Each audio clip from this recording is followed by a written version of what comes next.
Book banning has been a controversial topic for years, dating back centuries. Today, it is still an issue for parents, teachers, and children all across the world.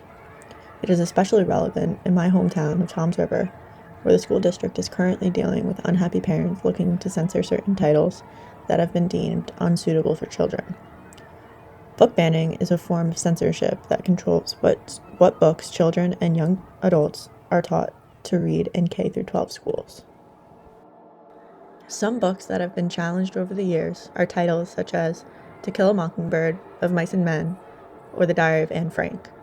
The controversy over book banning comes mainly from parents' complaints that the context and material in these books is not appropriate for their children to be reading. According to a Publisher Weekly article, many librarians are seeing a widespread ban in books that have been in their libraries for years. In the article, it states, "We have seen a 60% increase in challenges to books received in the month of September compared to last year," says Deborah Caldwell Stone, director of the American Library Association Office for Information Freedom, which tracks book challenges nationwide, told PW. And while Caldwell Stone is quick to point out that challenges to books on race and the LGBTQA plus experience in particular have been trending upward for years, she says the dramatic increase in book challenges, which include challenges by conservative politicians, the opposition, which is mainly concerned parents and certain governments in more southern states, say that these inappropriate books should be taught to children not at school, but at home. Some mature themes of these books, as well as topics such as violence, adultery, murder, or unwed pregnancy, are a part of the reasoning why parents and the government officials try to avoid schools teaching these works. Parents are trying to protect their kids from certain inappropriate topics. So, what do you think? Should we censor these challenged books or let children learn about these topics on their own?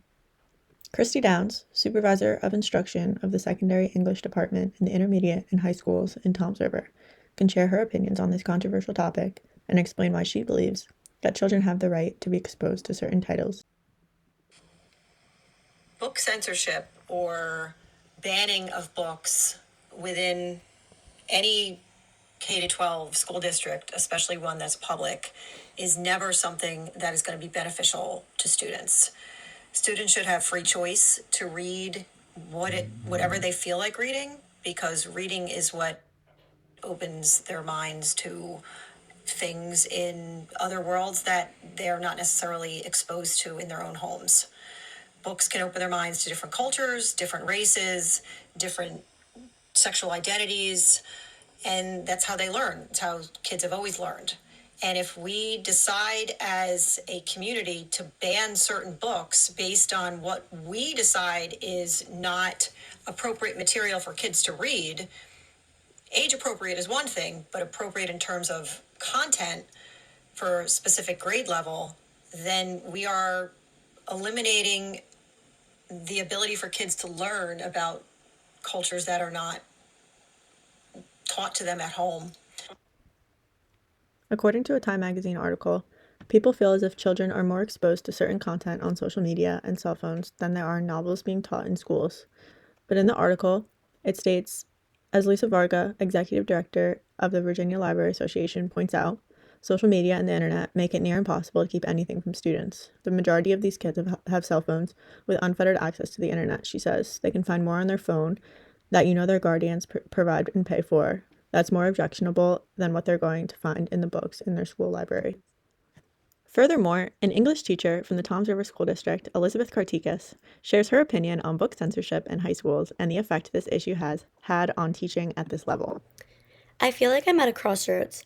I want to teach my students these important works of literature, but I also don't want to step on the toes of their parents.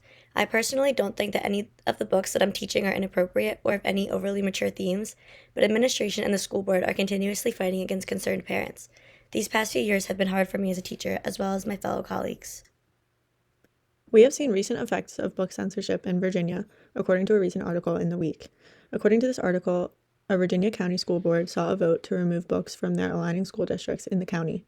The article states, Virginia County School Board voted 6-0 earlier this week in order public school libraries to remove and catalog all sexually explicit books from their libraries after a parent at one high school complained about LGBTQIA fiction prominently displayed in their school's digital library app.